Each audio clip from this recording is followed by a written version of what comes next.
Halo semuanya, kali ini kita bakal bahas konsep matematika terkait statistika, atau lebih tepatnya adalah persebaran data.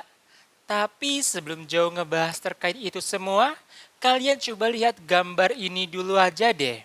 Di sini ada sekelompok orang di mana tinggi rata-rata orangnya yaitu sekitar 170 cm. Konsep rata-rata ini udah kita bahas di video sebelumnya ya. Nah, di video kali ini konsep rata-rata tersebut akan kita gunakan untuk menjelaskan yang namanya persebaran data. Untuk lebih jelasnya, yuk langsung aja kita bahas. Yang pertama adalah jangkauan. Kenapa sih kita butuh belajar yang namanya jangkauan? Jadi kasusnya gini nih, kita tahu nih bahwa nilai rata-rata itu tuh dapat menggambarkan keseluruhan datumnya. Contoh, tinggi keempat anak yaitu 160 cm, 165 cm, 162 cm, dan 164 cm.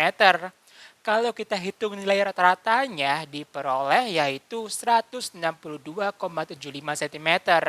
Artinya, keempat anak tersebut tingginya tuh sekitar 162,75 cm.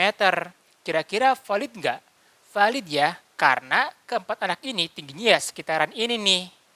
Tapi kalau contoh kedua nih, tinggi keempat anak yaitu 140 cm, 165 cm, 162 cm, dan 184 cm. Kalau kita hitung nilai rata-ratanya adalah 162,75 cm. Nah, di sini nih kita tahu bahwa nilai rata-ratanya sama, tapi variasi datanya itu berbeda. Kira-kira kalau seandainya kita jelaskan bahwa tinggi keempat anak ini adalah 162,75 cm, valid enggak? Jawabannya adalah enggak valid. Karena ada anak yang tingginya kecil banget dan ada anak yang tingginya gede banget gitu.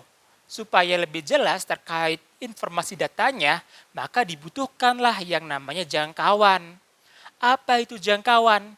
Jangkauan merupakan parameter yang menunjukkan seberapa besar sih selisih antara nilai terkecil dengan nilai terbesarnya. Secara matematis kita bisa tuliskan bahwa jangkauan itu sama dengan Xn dikurangi dengan X1. Xn ini merupakan datum terakhir ya, dikurangi dengan datum pertama. Contoh, sekelompok orang memiliki tinggi yaitu 160 cm, 165 cm, 170 cm, dan 155 cm. Yang ditanya adalah berapakah jangkauannya nih? Oke, diketahui. Kalau kita urutkan nilai ini, yaitu dari yang terkecil adalah 155 cm, 160 cm, 165 cm, dan yang terakhir yaitu 170 cm. Yang ditanya adalah jangkauannya. Yang namanya jangkauan kan merupakan selisih dari datum terakhir dikurangi dengan datum awal, yaitu X4 dikurangi dengan X1. Berapa? 170 dikurangi dengan 155.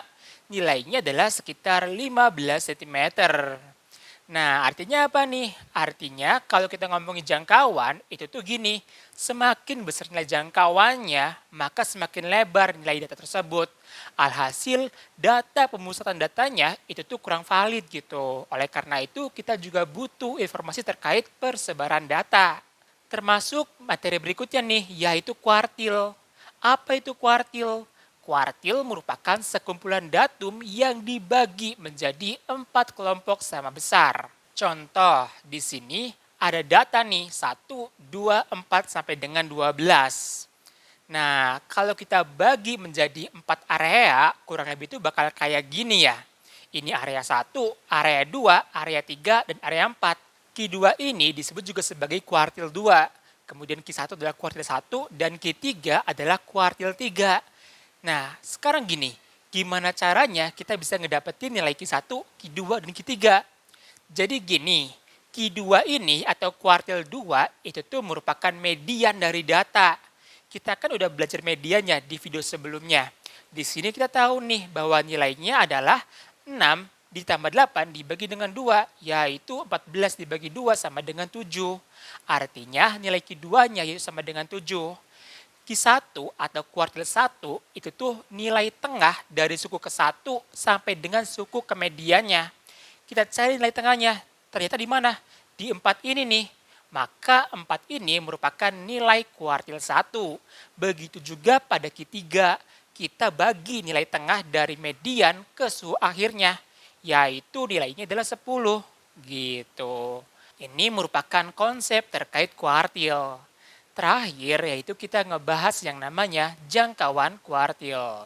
Apa tuh maksudnya? Jadi yang namanya jangkauan kan merupakan selisih antara suku awal dengan suku akhir. Kalau jangkauan kuartil berarti selisih antara kuartil pertama dengan kuartil ketiga. Contohnya tuh kayak gini nih. Di sini kita bisa tuliskan bahwa jangkauan kuartil yaitu Q3 dikurangi Q1. Berapa? 10 dikurangi 4. Nilainya adalah 6. Semakin besar nilai jangkauan interkuartilnya, maka semakin lebar nih kumpulan datumnya gitu. Oke, jadi kurang lebih itu ya pembahasan terkait persebaran data. Mungkin cukup sekian dulu pembahasan kali ini. Sampai jumpa di pembahasan selanjutnya. Dadah!